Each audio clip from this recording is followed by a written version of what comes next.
नमस्ते बच्चों। Saraswati group of education में आप सभी का स्वागत है। बच्चों, आज हम इस लेक्चर में इकाई नंबर 8 राजा का हिस्सा इस कहानी को पढ़ने जा रहे हैं। वैसे आपको कहानी सुनना बहुत अच्छा लगता होगा, है ना? किसे नहीं अच्छा लगता?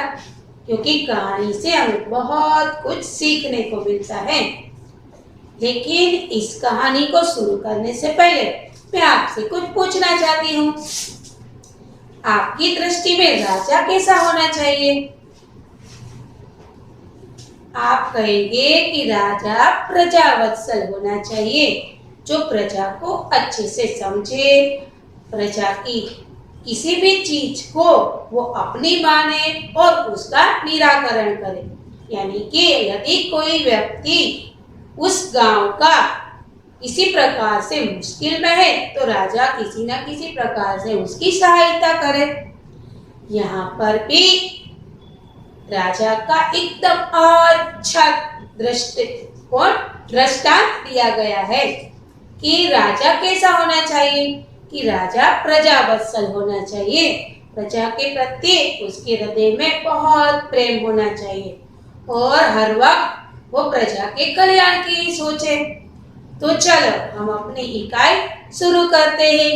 राजा का हिस्सा, इसका साहित्य प्रकार है कहानी।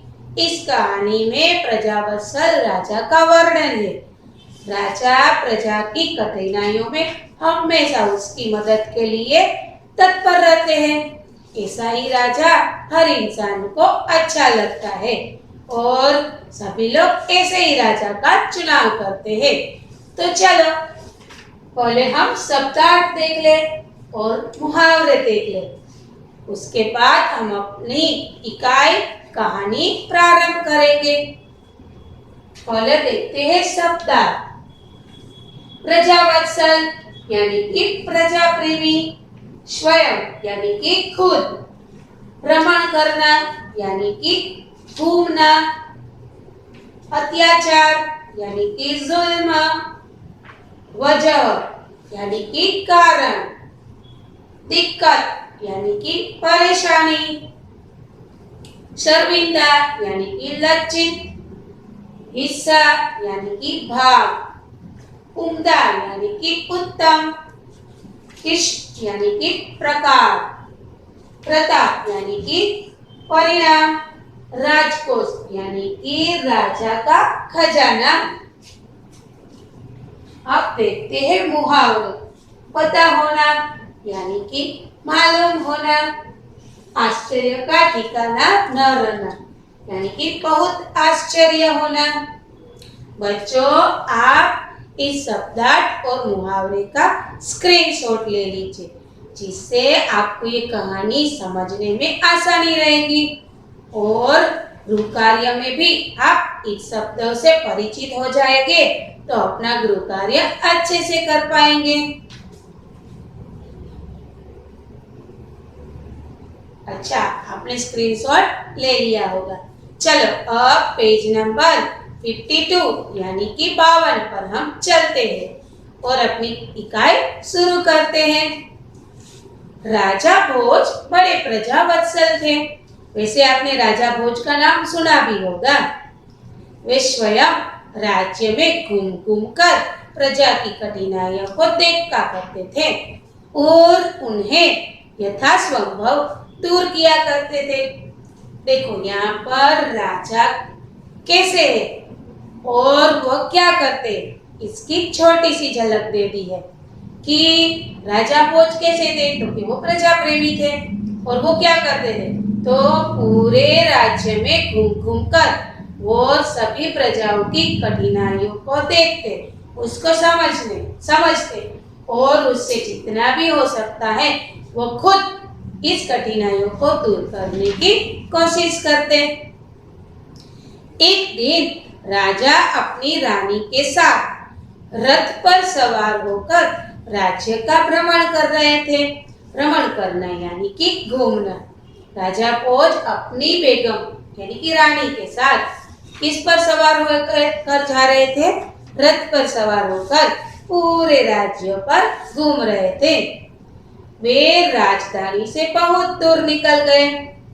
उन्होंने देखा कि एक खेत में एक किसान हल जोत रहा है, मगर उसके हल में एक ही बैल है। दूसरे बैल के स्थान पर उसकी स्त्री हल खींच रही है।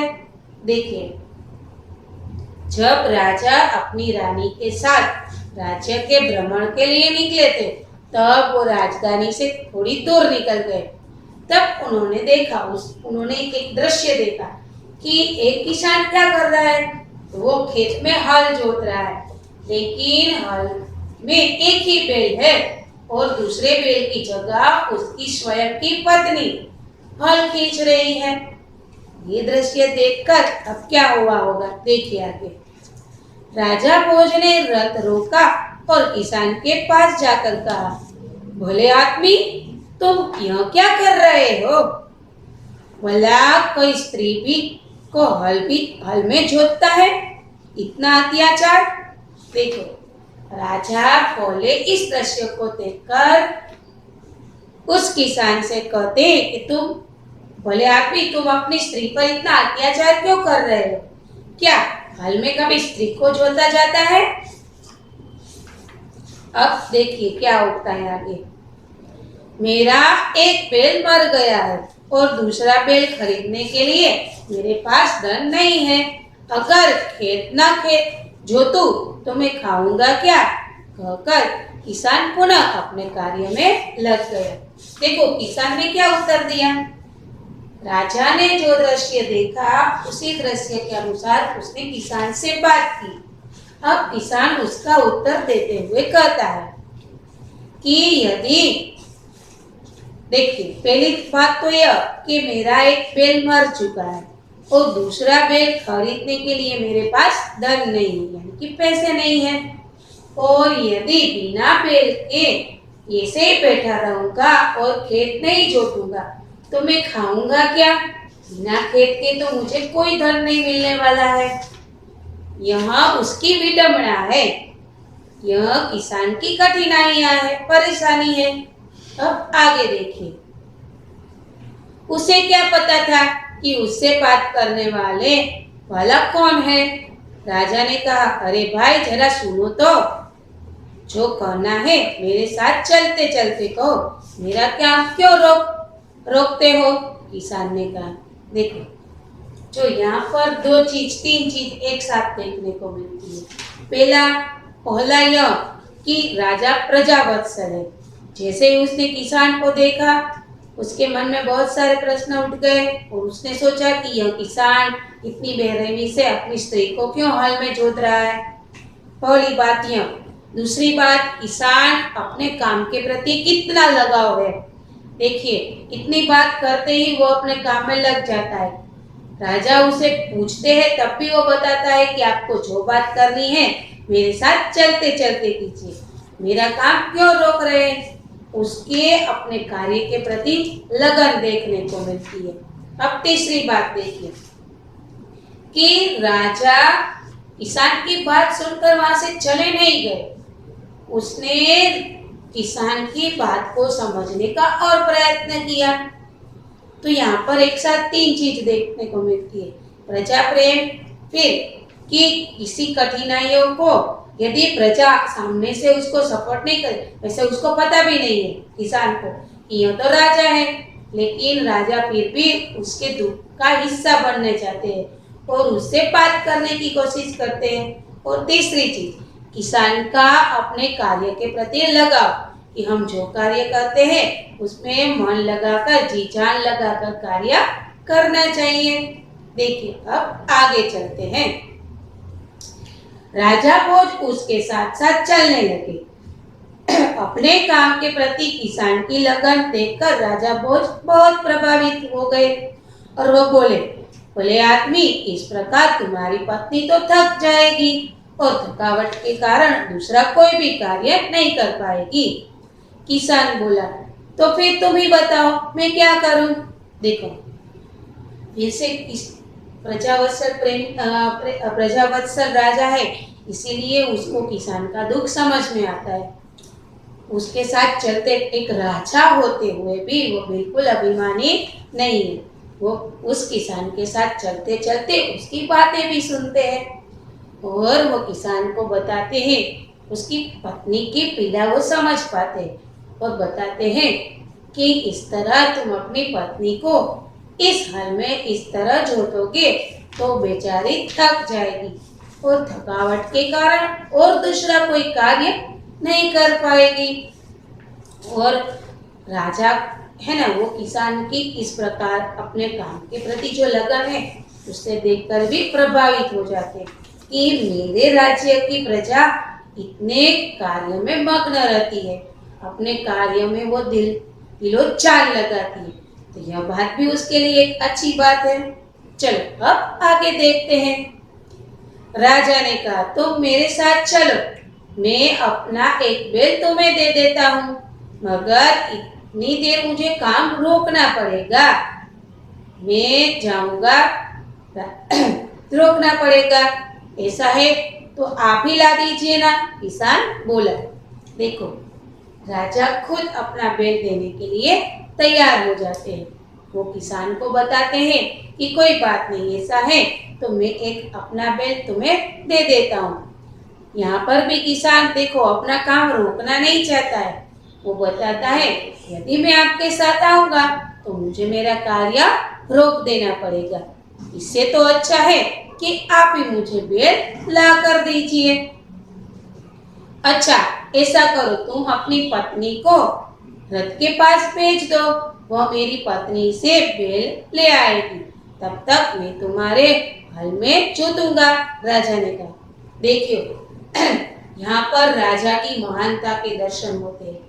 वह खुद हल में जोतने के लिए तैयार हो जाते हैं और किसान को कहते हैं कि तुम अपनी पत्नी को मेरे रानी जहाँ पर है उस रथ के पास भेज दो, वो रानी के साथ जाकर बैल लेकर आएगी। किसान इस बात पर राजी हो गया। राजा भोज हल में जुट गए और किसान की पत्नी रथ के पास चली गई। उसने रानी को सारी बात बता दी। रानी की पूरी बात सुनकर कहा, तुम्हारा बैल तो कमजोर होगा, वह हमारे बैल का साथ नहीं दे सकेगा, इसीलिए तुम दोनों ही बैल ले जाओ। किसान की पत्नी दोनों बैल लेकर खेत पर पहुंची। किसान बहुत प्रसन्न हुआ। राजा भोज ने कहा, अगर कभी कोई दिक्कत हो तो मेरे पास आना, कहकर राजा भोज ने उसे अपना परिचय तो दिया। तो किसान बहुत शर्मिंदा हुआ। देखो, रानी के पास जाकर किसान की पत्नी दो बैल लेकर आती है, क्योंकि जैसे राजा है उसी प्रकार उसकी रानी भी प्रजावत्सल है। उन्होंने क्या कहा किसान की पत्नी को, वैसे तुम्हारा एक बैल तो मर गया है और दूसरा बैल भी कमजोर होगा, क्योंकि इतने साल से तुम्हारे साथ हल में जोता हुआ है।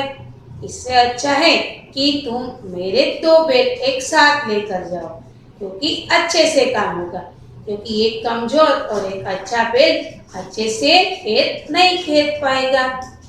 तो उसकी पत्नी दोनों बैल लेकर आती है। तब तक राजा खेत में हल में जोते हुए थे और किसान की सहायता करते रहे थे। यहाँ पर दोनों बैल देखकर किसान बहुत प्रसन्न हो जाता है।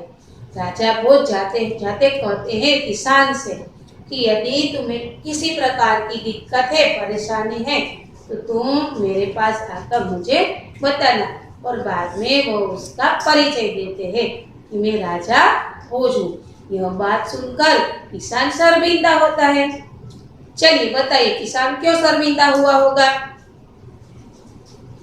किसान इसलिए शर्मिंदा हुआ होगा कि उसने राजा के पास अपना खेत का काम करवाया, और दूसरी बात कि उसने राजा की बात नहीं सुनी और अपने कान में काम में मग्न रहा।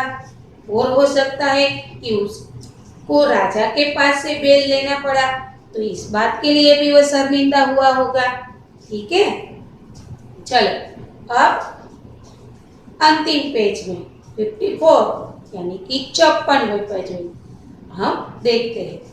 उसने राजा से बार बार क्षमा मांगी। राजा प्रसन्न होकर वापस चल दिए। उस बार उस किसान के खेत में बहुत अच्छी फसल हुई। उसके आश्चर्य का ठिकाना न रहा जब उसने देखा कि खेत के जिस हिस्से में राजा भोज ने हल जोता था उसमें मोती उगे थे। बाकी के हिस्से में उम्दा किस्म के गेहूं उगे थे। देखिए, अब बहुत समय बीत जाता है, तब वहां से राजा चले जाते। तब किसान ने देखा कि उसके खेत में अच्छी फसल हुई, यानी कि बहुत अच्छे गेहूं हुए। लेकिन राजा भोज ने जहाँ पर खेत में हल जोता था वहां पर उम्दा किस्म के मोती उगे। यह देखकर किसान प्रसन्न हो जाता है, यानी कि खुश हो जाता है। किसान ने सारे मोती इकट्ठे किए और राजा भोज के पास पहुंचा। उसने सारे मोती राजा भोज के चरणों में रख दिए और राजा को सारा किस्सा कह सुनाया। देखिए, यदि किसान चाहता तो यह उम्दा किस्म के मोती अपने पास रख सकता था और भी धनवान बन सकता था। लेकिन यहाँ पर उसकी प्रामाणिकता का भी दर्शन होता है कि उसने ये समझा कि यह हिस्सा राजा का है, यानी कि यह भाग राजा का है, क्योंकि यहाँ पर राजा ने मेहनत की थी, इसीलिए यह चीज उसके हक की नहीं है। इसीलिए वो सारे मोती इकट्ठे कर क्या करता है, तो राजा भोज के पास जाता है उसको देने के लिए। और राजा के पास जाकर वो सारी घटना वो बताता है कि क्या हुआ, किस प्रकार आपने वो उस दिन खेत जोता था, उसी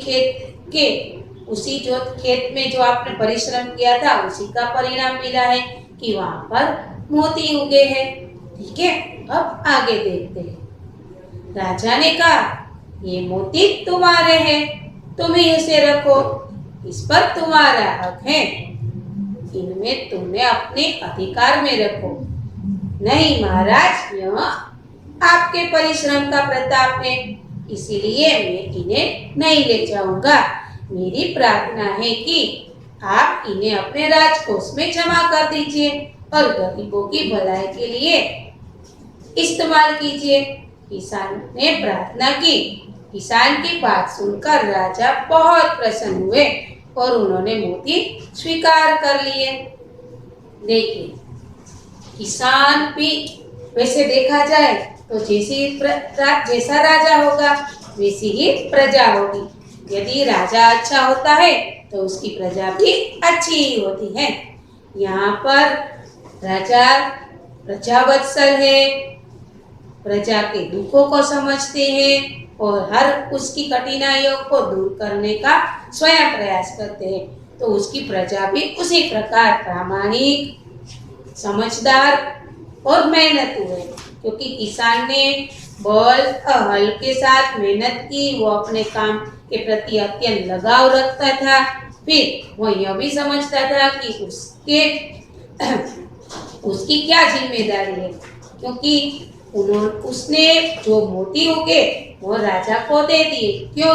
क्योंकि उसे पता था कि यह तो राजा के परिश्रम का फल है, यानी इस पर मेरा कोई अधिकार नहीं है। जिसकी मेहनत है उसी को फल मिलना चाहिए। राजा मना करते, फिर भी वो बताता है कि आप अपने राजकोष में इसको रख दीजिए, जरूरत पड़ने पर आप गरीबों की सहायता के लिए इसका इस्तेमाल करना। यहाँ पर कहानी खत्म हो जाती है। चलो हम सोचते हैं कि कहानी का नाम राजा का हिस्सा क्यों दिया गया होगा, और भी कुछ दे सकते थे, क्योंकि यहाँ पर किसान की ईमानदारी, प्रामाणिकता के दर्शन होते, इसीलिए वो राजा को उसके हिस्से का हर कुछ देने के लिए तत्पर हो जाता है। दूसरी ओर राजा भी प्रजावत्सल है, इसीलिए राजा का हिस्सा यह कहानी का नाम दिया गया है। चलो अब हम कुछ प्रश्नों के रूप में इस कहानी को फिर से दोहराते हैं, जिससे आप इस कहानी को अच्छे से समझ पाए। राजा भोज किस पर सवार होकर राज्य का भ्रमण कर रहे थे? रथ पर। खेत इससे जोता जाता है, खेत हल से जोता जाता है। अपने काम के प्रति किसान की कैसी भावना थी? अपने काम के प्रति किसान की अच्छी भावना, यानी कि अच्छे लगन की भावना थी। वो अपने कार्य में जी जान लगाकर कार्य करता था। खेत में मोती की फसल देखकर किसान को खाली जगह हुआ। क्या हुआ? आश्चर्य हुआ, है ना? क्यों आश्चर्य हुआ होगा? क्योंकि वहां पर राजा ने परिश्रम किया था। राजा भोज प्रजा की कठिनाइयों का पता कैसे लगाते थे? राजा भोज प्रजा की कठिनाइयों का पता घूम घूम कर, यानी कि राज्य में घूम घूम कर भ्रमण कर कर लगाते थे। किसान ने हल में अपनी पत्नी को क्यों जोता था? क्योंकि किसान का एक बैल मर गया था। किसान राजा को बैल लाने के लिए खुद तैयार क्यों नहीं हुआ? क्योंकि उतनी देर तक वो अपना कार्य नहीं रोकना चाहता था। राजा ने किसान को कितने बैल दिए? राजा ने किसान को 2 बैल दिए। राजा को स्वयं किसान के हल में जुटने को क्यों तैयार हो गए? क्योंकि राजा को स्वयं को प्रजावत्सल मानते थे, और क्योंकि किसान नहीं चाहता था कि राजा का बैल उनके तक उसका इंतजार करे और अपना कार्य रोक दे, इसलिए राजा स्वयं खेत में जुटने के लिए तैयार हो जाते हैं। तो यहाँ पर आपको यह कहानी अच्छे से समझ में आ गई होगी। इस कहानी के बाद, यानी कि इस लेक्चर के बाद आपको एक वर्कशीट दी जाएगी गृह कार्य के रूप में। आपको उस वर्कशीट को अपनी रफ बुक के अंदर दिनांक, विषय, विषयांक, इकाई नंबर, इकाई नाम, ये सारी चीज लगकर सुंदर अक्षरों में अपना गृह कार्य पूरा करना है। तो बच्चों, मैं आशा करती हूँ कि आपको ये कहानी